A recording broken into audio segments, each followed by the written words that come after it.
Okay, signal and system में जो पहला टर्म आएगा दिमाग में वो है कि सिग्नल। पहला जो शब्द सुनेंगे वो है सिग्नल। सो पहला सवाल ये होगा कि सिग्नल है क्या एग्जैक्टली। जैसे सिग्नल मतलब हम जो नॉर्मल लाइफ में देख रहे हैं ट्रैफिक सिग्नल। सो सिग्नल में एक वर्ड छुपा हुआ है, वो है साइन, है ना। साइन का मतलब है संकेत। तो सिग्नल का मतलब है कि कोई ना कोई इन्फॉर्मेशन एम्बेडेड है उस चीज़ में। जैसे ट्रैफिक सिग्नल है तो रेड हुआ, येलो हुआ या ग्रीन हुआ, तो some information is also being spread through that light of the traffic. So exactly अगर डिफाइन करना है सिग्नल को, क्योंकि व्हाट एग्जैक्टली इज़, तो सिग्नल को ऐसे लिख सकते हैं, अलग अलग बुक्स के लैंग्वेज हैं, तो फॉर्मल लैंग्वेज बनाने के लिए signal in the term implies as a set of information or data. Okay, a signal as the term implies is a set of information or data. So next question होगा कि how does it carries information. अगर signal is a set of information, so how the signal carries information. How does a signal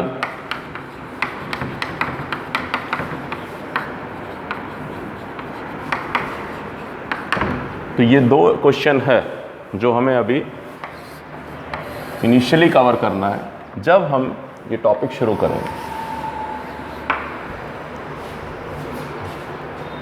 so दो तीन definition combine किया है।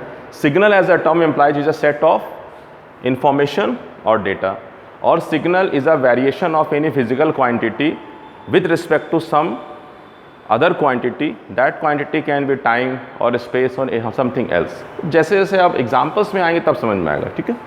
So a signal may be represented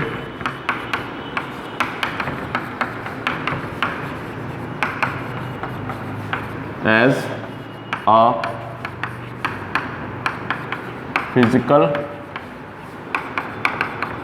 quantity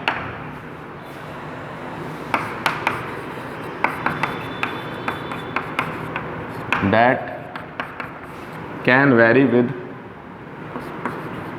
time और space और some other parameter. Field open रखा है, कोई और पैरामीटर भी हो सकता है, हमारे लिए सबसे क्रूशियल हो जाता है time. So signal is something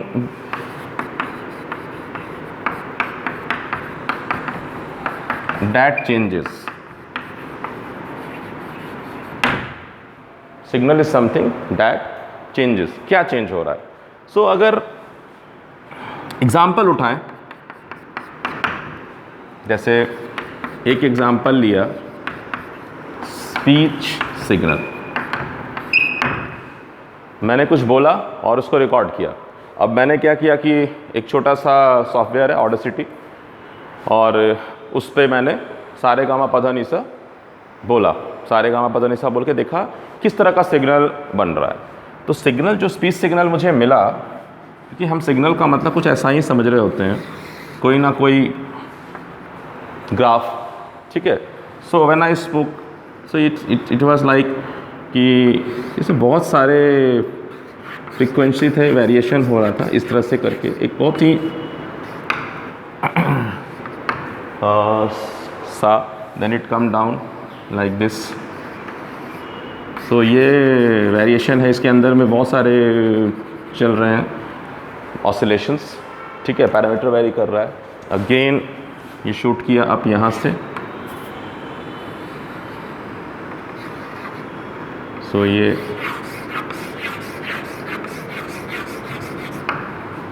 ये सा साउंड मिला।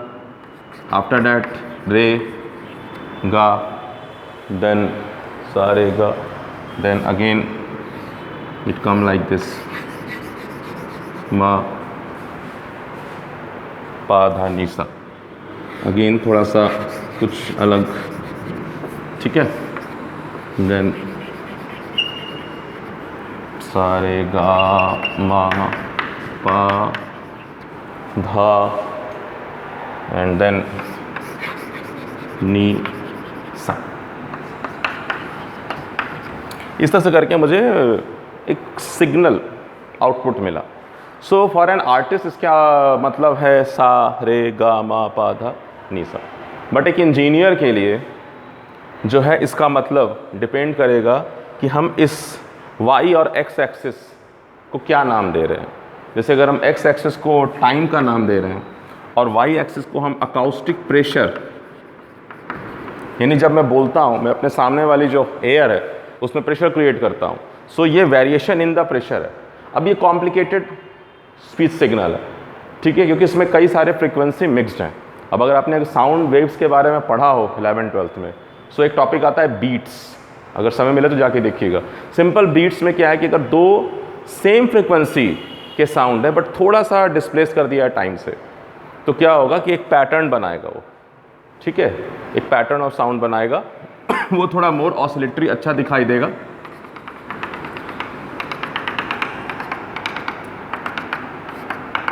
ठीक है, वो थोड़ा सा बेटर दिखाई देगा। मैं दो साउंड का कॉम्बिनेशन बता रहा हूँ।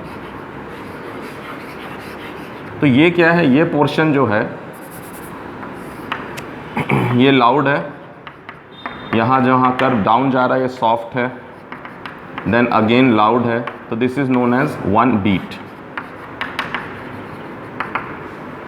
बट यहाँ पर सिर्फ दो सिग्नल यानी दो फ्रीक्वेंसी जो है उसका डिफरेंस आ रहा है थोड़े से दो गैप पर, ठीक है। यहाँ क्या है, जब मैं सा बोल रहा हूँ सा रे गा मा पा धा नी सा, मैं सा जब बोल रहा हूँ तो इसमें कई सारे फ्रीक्वेंसी मिक्स्ड है। That's why this signal is more complicated looking than this. तो इसका मैथमेटिक्स थोड़ा आसान होगा, उस पर नहीं जा रहे हैं अभी। पॉइंट ये कहना है कि signal is something which carries information. So ये क्या इंफॉर्मेशन कैरी कर रहा है, आर्टिस्ट के लिए तो ये साउंड सारे गामा पा धा नी सा है, बट इंजीनियर के लिए ये अमाउंट ऑफ प्रेशर, जब मैं सा बोलूँगा तो कितना प्रेशर क्रिएट करूँगा एयर पे, जब रे बोलूँगा तो कितना क्रिएट करूँगा, और फ्रिक्वेंसी जो होगा उस वाइब्रेशन का एयर का क्या होगा, और क्या वो एक फ्रिक्वेंसी है या उस पर कई सारे फ्रिक्वेंसी सुपर इम्पोज्ड हैं, है ना। जैसे एक आदमी है, उसको पकड़ के किसी ने शेक किया ऐसे, ठीक है, या मैं ये इसको शेक कर रहा हूँ मैं, या मान लीजिए एक ब्लॉक है, उसको एक अकेला व्यक्ति शेक कर रहा है एक फ्रिक्वेंसी से, अब कोई दूसरा आया उसने फ्रिक्वेंसी चेंज कर दी, बट दोनों हैं तो दोनों का कंबाइंड फ्रिक्वेंसी उस पर आ जाएगा। सो ये जो है इसमें कई फ्रिक्वेंसी, जब मैं सा बोल रहा हूँ तो मेरे टोन में इसमें कई सारे फ्रिक्वेंसी मिक्स्ड है। सो ये इन्फॉर्मेशन साउंड इंजीनियरिंग जो है उनके लिए ज़्यादा, जब आप करेंगे अगर उस फील्ड में जाते हैं तो पता चलेगा। फिलहाल हमें एक्सेप्ट करना है कि देयर इज़ इन्फॉर्मेशन। तो ये हो गया स्पीच सिग्नल। अब अगर मैं दूसरा एग्जाम्पल लूँ स्पीच सिग्नल के अलावा, एग्जाम्पल्स बहुत सारे हैं, radio signal, television signal, telephone signal. Again telephone signal speech signal होगा बट ऐसा शक्ल नहीं दिखाई देगा, ठीक है, वो कुछ और दिखाई दे सकता है। तो अगर मैं अगला एग्जाम्पल लूँ, एक रेडियो सिग्नल, ठीक है ना, तो यहाँ से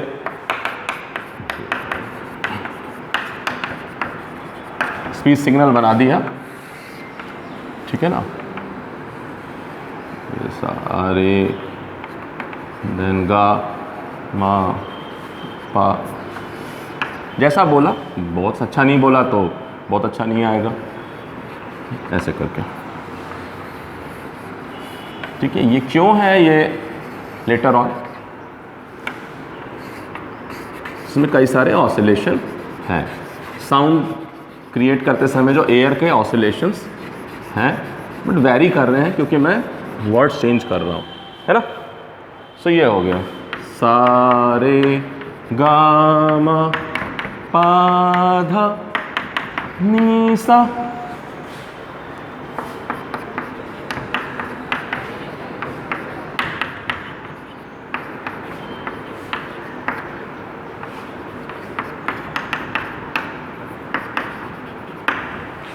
ठीक है, I will teach you signal and system, ऐसे। दूसरा जो एग्जाम्पल है रेडियो सिग्नल, जैसे कि कुछ किसी ने ट्रांसमिट किया, जॉकी ने, किसी रेडियो जॉकी ने किसी माइक पे कुछ बोला, ठीक है, और रेडियो स्टेशन से निकल करके वो साउंड जो भी अरेंजमेंट होगा उसको हम लोग ट्रांसमिट कर रहे हैं इन द एयर। ट्रांसमिट करने के बाद अगेन कहीं रिसीव कर रहे हैं, चाहे वो आपका ट्रांजिस्टर सेट हो, रेडियो सेट हो, वो भी एक रिसीवर स्टेशन है। जो रेडियो आप सुन रहे हो that is a receiver station, ठीक है। ये ट्रांसमीटर स्टेशन है,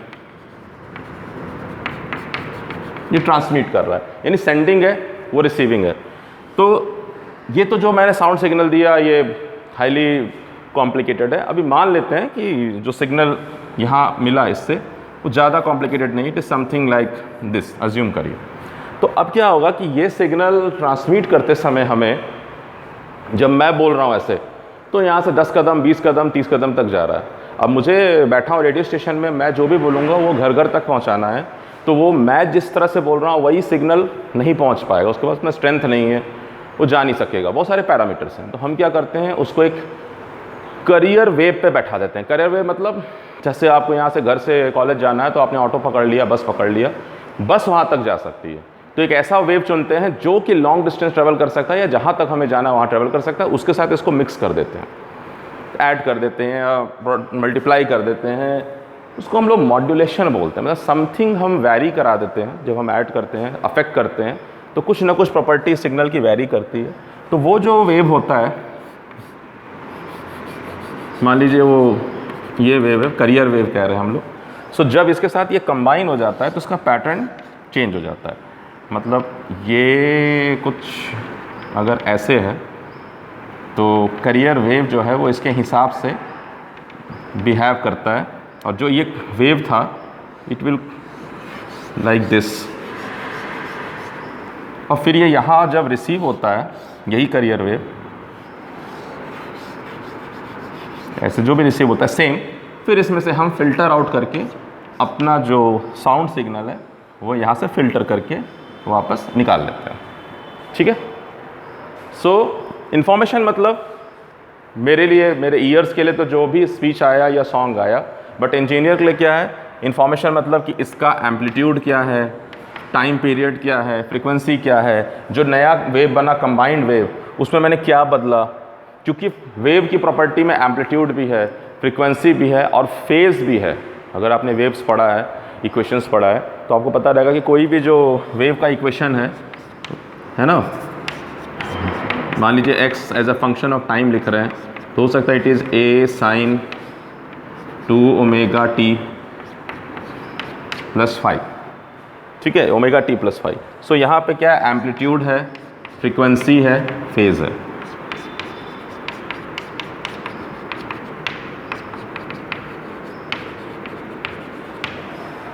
अगर वेव नहीं पढ़ा तो वेव चैप्टर आपको पढ़ना पड़ेगा, ठीक है। तो अगर एम्पलीट्यूड है, फ्रीक्वेंसी है, वेव है, 3 प्रॉपर्टी है, तो जब मैं किसी करियर सिग्नल के साथ कंबाइन करता हूँ तो या तो मैं एम्पलीट्यूड में बदलाव लाता हूँ, ठीक है, या मैं इसके फ्रीक्वेंसी में बदलाव ला सकता हूँ, वैरी कर सकता हूँ, या मैं इसके फेज़ में बदलाव कर सकता हूँ। बदलाव मतलब वेरिएशन, इंजीनियरिंग में उसको बोलते हैं मॉड्यूलेशन, मॉड्यूलेट कर रहे हैं, ठीक है। तो एम्पलीट्यूड मॉड्यूलेशन मतलब एम्पलीट्यूड में वेरिएशन, फ्रीक्वेंसी मॉड्यूलेशन मतलब फ्रीक्वेंसी में वेरिएशन, फेज़ मॉड्यूलेशन मतलब फेज़ में वेरिएशन। तो सब वेव के जो शक्ल होंगे वो अलग अलग होंगे। तो अगर मैंने एम्पलीट्यूड मॉड्यूलेशन किया है तो इसका मतलब है कि अगर कोई करियर वेव था, कोई करियर वेव था ऐसा, तो अगर इसी वेव पर मैंने एम्पलीट्यूड मॉड्यूलेट किया है ना, यानी जो मेरा साउंड सिग्नल था, तो क्या होगा, कुछ अलग तरह का ग्राफ आएगा। ग्राफ जो आएगा उसमें पता चलेगा कि हमारा जो एम्पलीट्यूड है वो चेंज हो रहा है लगातार, फ्रीक्वेंसी जो है नहीं चेंज कर रहे हैं, हम एम्पलीट्यूड चेंज कर रहे हैं। अगर हम फ्रीक्वेंसी मॉड्यूलेशन कर रहे हैं तो हम एम्पलीट्यूड नहीं चेंज कर रहे हैं इस करियर वेव का, फ्रीक्वेंसी चेंज कर रहे हैं। मतलब सेम करियर वेव में फ्रीक्वेंसी मॉड्यूलेशन आ जाएगा। ये ऐसे है, फिर ये आप देखेंगे थोड़ा देर के लिए, फिर ये ऐसे करके। सो फ्रीक्वेंसी इसमें वैरी कर रही है। मतलब जब हम कंबाइन करेंगे, कम्युनिकेशन इंजीनियरिंग की थ्योरी है, जब आप कम्युनिकेशन इंजीनियरिंग पढ़ेंगे, सिग्नल सिस्टम पढ़ाया इसलिए जा रहा है ताकि कम्युनिकेशन इंजीनियर अगर आप बनना है तो कम्युनिकेशन इंजीनियरिंग करते समय सारा टेक्निक्स पढ़ेंगे। तो अभी इतना नहीं सोचना है कि हो क्या रहा है, बट सिर्फ ये समझना है शक्ल देख के कि अच्छा कुछ बदलाव हो रहा है। जैसे यहाँ एम्पलीट्यूड का बदलाव हो रहा है, यहाँ फ्रीक्वेंसी का बदलाव हो रहा है। जहाँ एम्पलीट्यूड का बदलाव हो रहा है उसको एम्पलीट्यूड मॉड्यूलेशन कह रहे हैं, जहाँ फ्रीक्वेंसी का बदलाव हो रहा है उसको फ्रीक्वेंसी मॉड्यूलेशन कह रहे हैं। अच्छा, दोनों के अपने फ़ायदे हैं। यानी तीसरी बात ये है कि हाउ डज द सिग्नल जो है is an important thing for engineering. क्यों इम्पॉर्टेंट है? सो जब हम एनालाइज करेंगे तब पता चलेगा कि इसके फ़ायदे हैं कि लॉन्ग डिस्टेंस अगर ट्रांसमिशन करना है तो ये डिस्टॉर्ट नहीं होगा, ठीक है। लेकिन एफएम, जो एफएम रेडियो कहते हैं, उसमें क्या, अगर साउंड की क्वालिटी अच्छी रखनी है, अगर हाई फाइडेलिटी रखनी है, जैसा मैं बोल रहा हूँ वैसा ही आपको मिले, तो उस समय हम एफएम यूज़ करते हैं। तो एएम है, एफएम है, डिफरेंट वेज ऑफ कम्युनिकेशन है, रेडियो कम्युनिकेशन है। हमने प्रोपेगेट तो कर दिया, ट्रांसमिट तो कर दिया, बट वो मेरे तक पहुंचने में, उसमें अगर बीच में कोई परेशानी आई तो एएम के अपने फ़ायदे नुकसान है, एफएम के अपने फ़ायदे नुकसान है, ठीक है। तो इस तरह से क्या है कि सिग्नल को जब हम इंफॉर्मेशन लेना सीख जाएंगे, पैरामीटर समझना सीख जाएंगे, तो हम उसके बाद फर्दर इंजीनियरिंग कर सकते हैं ज़्यादा बेटर। तो ये हो गया रेडियो सिग्नल, ठीक है। अब अगर एक और सिग्नल देखें,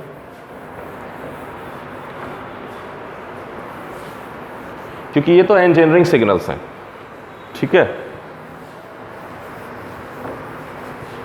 इसको अभी ज़्यादा लोड नहीं लेना है कि ये समझ में नहीं आ रहा। जब कम्युनिकेशन इंजीनियरिंग पढ़ेगा कोई बेटर। अभी हम बहुत सिंपल सिग्नल पे आ जाएंगे। जो सिग्नल सिस्टम है, हमें सिग्नल्स पढ़ने हैं, वो बहुत सिंपल है, ठीक है, वो बहुत कॉम्प्लिकेटेड नहीं है। अभी मैं बता रहा हूँ, मेन पर्पस मेरा ये है कि signal is something which carries information. So information हमेशा इंजीनियरिंग फील्ड के लिए नहीं है। सिग्नल सिस्टम ऐसा सब्जेक्ट नहीं है जो सिर्फ इंजीनियर्स यूज़ कर रहे हैं। सिग्नल सिस्टम एक ऐसा सब्जेक्ट है जो नॉन इंजीनियर्स भी यूज़ करेंगे, ठीक है। जैसे कि monthly cell of a company, monthly cell, अगर आपने कोई कंपनी खोली, आप जानना चाहते हैं कि हर पूरे साल में इसका मंथली सेल क्या हुआ, यानी 12 महीने में। अब इन आप रुपीज़ ले रहे हैं करोड़, ठीक है। सो देखा ऐसा, किसी की कंपनी थी, आपकी नहीं थी, तो कि ये तो रुपीज़ है इन करोड़, ठीक है। अब ये जो है 1, 0.6, 0.4, 0.2 एंड फिर ये 0 करोड़ में है। अब क्या देखा कि जो जनवरी, फरवरी, मार्च, अप्रैल, मई, जून, जुलाई, अगस्त, सितंबर, अक्टूबर, नवंबर, दिसंबर, ऐसे करके अलग अलग वैल्यू पे देखा, किसी भी महीने से देखा। तो देखा पहला जो महीना था उसमें सेल था 0.8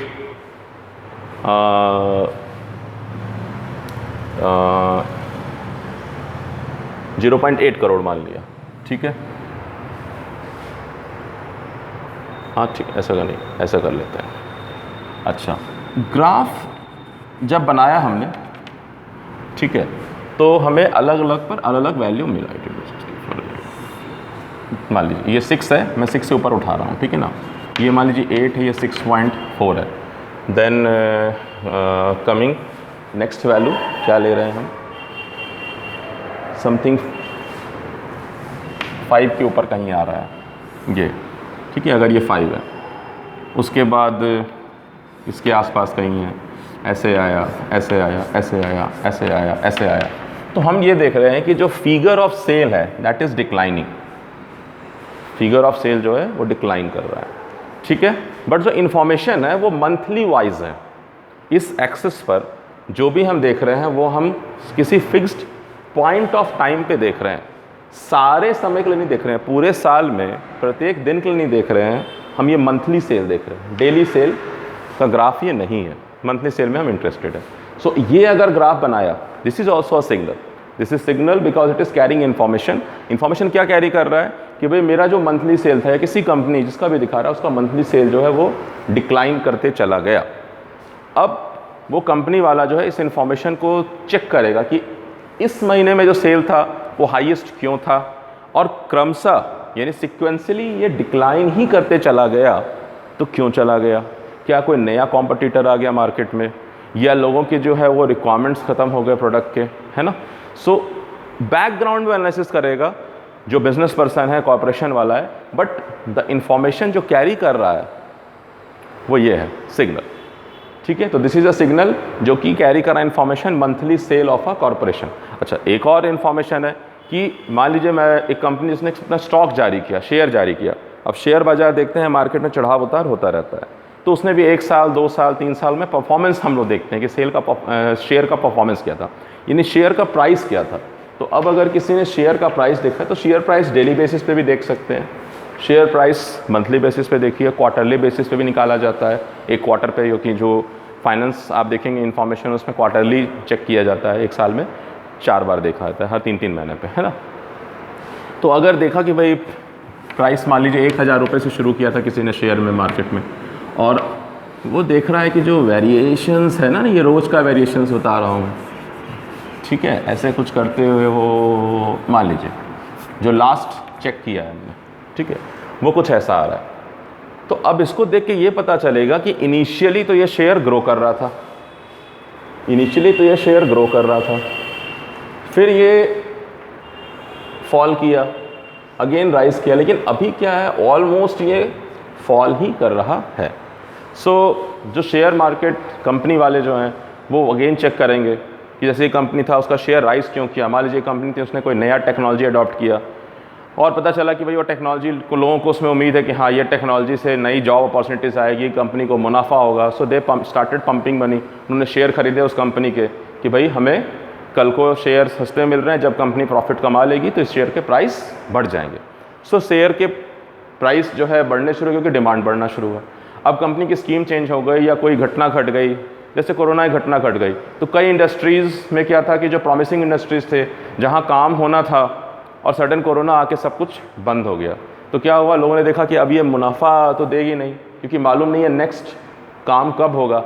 सो मार्केट में उस चीज़ की रिक्वायरमेंट ही ख़त्म हो गई, रिक्वायरमेंट ख़त्म होने से वो शेयर का वैल्यू ख़त्म हो गया, वैल्यू ख़त्म होने से शेयर का प्राइस फॉल करने लग गया। अब उसको बीच में संभालते संभालते भी, लेकिन अंततः देख रहे हैं इस ग्राफ में कि फॉल कर रहा है। सो this is the information, this is also a signal, और ये बहुत ही कॉन्टिन्यूस सिग्नल है। ये तो डिस्क्रीट है, डिस्क्रीट मतलब हमने फिक्स टाइम पे डिसाइड किया, निकाला है, बट ये डेली को कैलकुलेट करके निकाला गया है।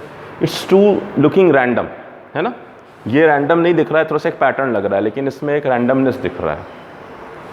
बट इंजीनियर का काम है या फाइनेंशियल एनालिस्ट का काम है इस रैंडमनेस को स्टडी करना, एनालाइज करना। इसका भी अगर मैथमेटिक्स को इक्वेशन बना सकते हैं, क्योंकि इक्वेशन बनाने से क्या है कि हम नेक्स्ट प्रिडिक्ट कर सकते हैं कि आगे ये ग्राफ कैसे जाने वाला है, राइज करने वाला है कि फॉल करने वाला है।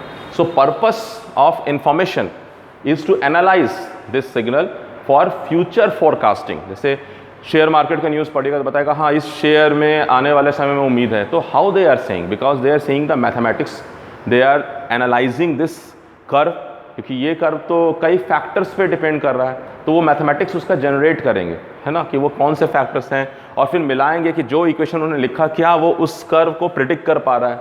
अगर उस इक्वेशन को लिखने के बाद वैल्यूज़ मैच कर रहे हैं तो हम कहेंगे अच्छी बात है, हम जान रहे हैं आगे क्या होने वाला है।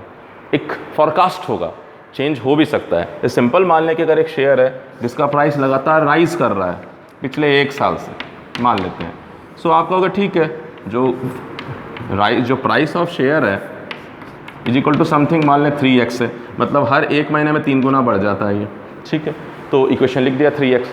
लेकिन हो सकता है कि ये 2020 तक की कहानी थी, सपोज करें, तो प्रेडिक्शन कर दिया एनालिस्ट ने कि ये शेयर राइज करता रहेगा, क्योंकि ही वॉज नॉट नोइंग कि व्हाट इज कमिंग। अब सडन कोरोना आ गया 2020 में, है ना, और जो भी इंडस्ट्री थी बुरी तरह प्रभावित हो गई, ठीक है। So what happened, it start going down down down. हो सकता है बिल्कुल डिक्लाइन करके 0 हो गया, या ये बिल्कुल नीचे आ गया, सारे शेयर के प्राइस सेम डे ही डाउन हो गए। सो कहने का मतलब है कि हम फॉरकास्ट करेंगे अभी भी, we can not be certain कि अगर ये पैटर्न देख लिया और मैंने एक इक्वेशन पढ़ लिया तो वो इक्वेशन अब सदा के लिए वैलिड हो गया। ये बात कर रहा हूँ मैं फाइनेंशियल एनालिस्ट के लिए, ठीक है, क्योंकि इट इज़ द इंफॉर्मेशन जो कि इसमें मिल रहा है it is not depending on fixed parameter. Parameter कोई बहुत ज़्यादा हावी हो सकता है, कोई घट भी सकता है। सब कुछ अच्छा चल रहा है और सडन क्या है कि दूसरे कंट्री में वॉर बिगिन हो गया, इकोनॉमी डिस्टर्ब हमारी भी हुई। सो ये फैक्टर जो है वो सब कुछ पे डिपेंड करेंगे। पॉलिटिकल सिनेरियो क्या है, ठीक है, फाइनेंस मार्केट का कंडीशन क्या है, लोगों के रिक्वायरमेंट्स क्या हैं। सो फॉरकास्ट करते रहना होगा। मतलब फॉरकास्ट का मतलब होता है कि it will be definite for certain time, but after that हम नहीं जानते हैं बिहेवियर क्या हो। जैसे वेदर का फोरकास्ट करते हैं कि अगले 4 दिन में अनुमान लगाते हैं, मौसम का अनुमान। तो फोरकास्टिंग इज़ नॉट प्रिडिक्शन, है ना, हम जो है सर्टेन नहीं है। बट मैथमेटिक्स हमें फिर भी कुछ दूर तक के लिए यहाँ मदद करेगा कि चलो अगले 6 महीने, 3 महीने, 2 महीने का पैटर्न तो ये दिख रहा है। अगर ये सारे पैरामीटर्स ठीक रहे तो ये हो सकता है राइज करता रहे, अगर ये सारा मीटर्स ख़राब रहे तो हो सकता है इतने दिनों तक ये फॉल करता रहे। उसके बाद पैरामीटर्स फिर ठीक हुए, फिर फॉरकास्टिंग किया, ऐसे करके। सो सिग्नल एंड सिस्टम में से जो सिग्नल मैं बात कर रहा हूँ, signal is carrying tremendous amount of information and that's why we are defining a signal implies that it is a set of information। set of informations आ रहे, एक information नहीं है, कई informations आ रहे, set of informations है, set of data है। अब अगर मैं वोल्टेज और करंट की बात करूँगा तो फिर वो information नहीं है, it is energy, it is amount कि भाई इतना वोल्टेज है, इतना करंट है, तो पावर कितना आ रहा है, एनर्जी कितनी हो रही है, अलग चीज़ है, ठीक है। बट सिग्नल दोनों के लिए लगा रहे हैं हम, इन्फॉर्मेशन के पॉइंट ऑफ व्यू से भी, डेटा के पॉइंट ऑफ व्यू से भी और एनर्जी के पॉइंट ऑफ व्यू से। बट कम्युनिकेशन सिस्टम अगर हम पढ़ रहे हैं तो डेफिनेटली जो सिग्नल है वो हमारा इंफॉर्मेशन कैरी कर रहा है, ठीक है। एक और सिग्नल देख लेते हैं, ठीक है, एक और सिग्नल देख लेते हैं।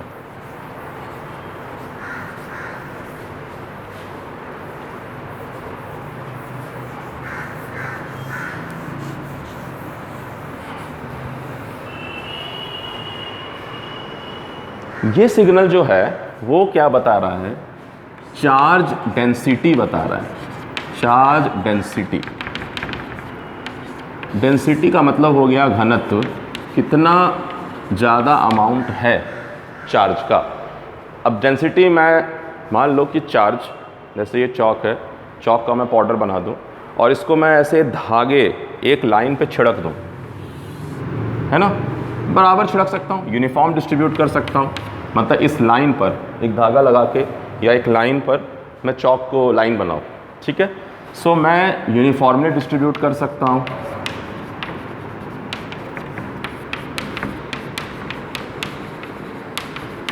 या मैं नॉन यूनिफॉर्मली डिस्ट्रीब्यूट कर सकता हूँ along the length of line.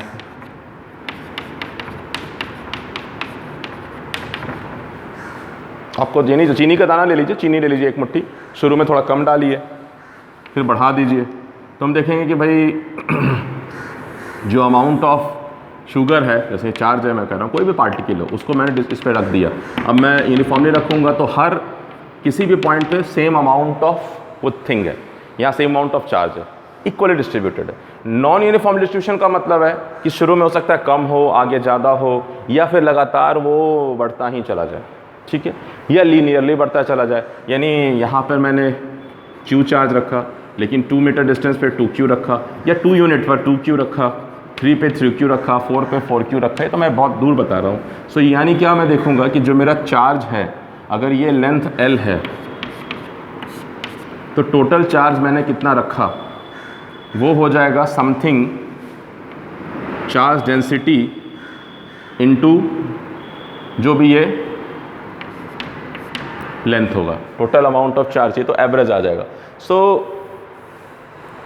Charge density मैं लीनियरली अरेंज कर दूं, धागे पे बैठा दूं, या मैं कोई पेपर ले लूं और उस पेपर पे पूरा चार्ज छिटक दूं, या जैसे चौक का पाउडर है, अब वही है ना, मैं अगर बराबर छिटकूंगा तो प्लेन दिखेगा। हो सकता है अगर मैं यूनिफॉर्म नहीं है तो फिर एक तरफ ज़्यादा हीप दिखेगा चार्ज का, या फिर मैं किसी डब्बे में भर दूं, किसी वॉल्यूम में, ठीक है। सो चार्ज डेंसिटी 3 तरह की हो जाएगी, linear charge density, surface area charge density हो गया, या वॉल्यूम चार्ज डेंसिटी। अब यूनिफॉर्मली भी होता है, नॉन यूनिफॉर्मली भी ये हो सकता है, ठीक है। मतलब कि मैं अगर मैं इसको हटा दूँ अभी एरिया वाले टर्म को, क्योंकि हम अभी इलेक्ट्रोस्टैटिक नहीं पढ़ रहे हैं, हमें ये बताना है कि जो इन्फॉर्मेशन है वो हमेशा टाइम पर नहीं डिपेंड करेगा, इन्फॉर्मेशन स्पेस पे डिपेंड कर सकता है।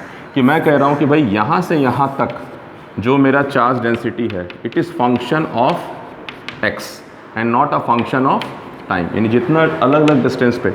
तो यहाँ जो है, जो मैंने कहा कि signal is a physical quantity which may vary with time और may vary with space. So this is an example जहाँ कि हमारा जो चार्ज है किस पॉइंट पे कितना अमाउंट ऑफ चार्ज रखा हुआ है वो हमें जो है अलग इन्फॉर्मेशन दे रहा है, ना कि वो टाइम डिपेंडेंट इन्फॉर्मेशन दे रहा है। ठीक है, तो एक एग्जांपल ये भी हो गया। बट हम जो सिग्नल सिस्टम में सिग्नल्स पढ़ रहे हैं वो सारे टाइम डिपेंडेंट पढ़ रहे हैं। जितने भी सिग्नल्स हम पढ़ेंगे वो चेंज करेंगे with respect to time, space वाला भी हम यहाँ पे नहीं पढ़ रहे हैं। सो निश्चिंत रहिए।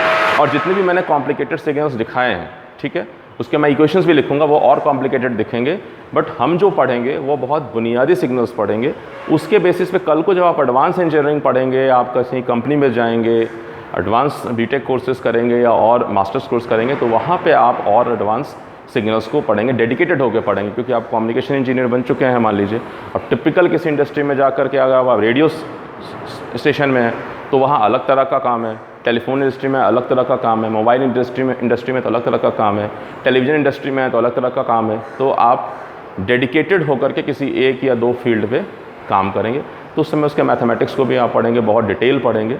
बुक का जो है that is for the purpose to prepare you for more advance. ठीक है, सो ये आपका जो है वो हो गया बुनियादी जो मैंने कहा कि सिग्नल्स।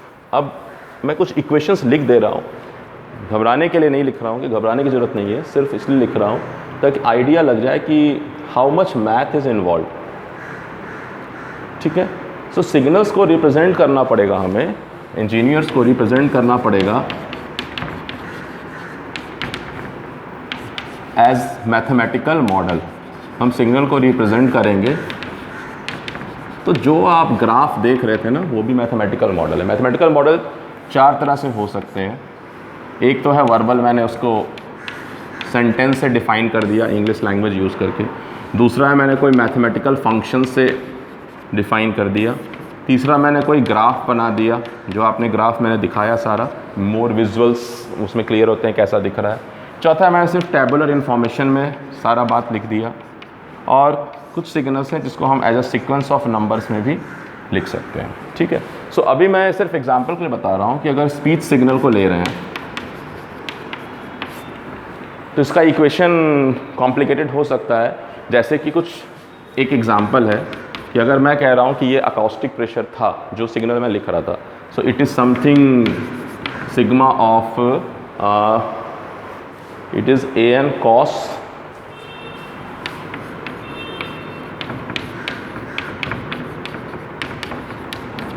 5 है, जहाँ n = 1 से लेके n तक है, ऐसे करके।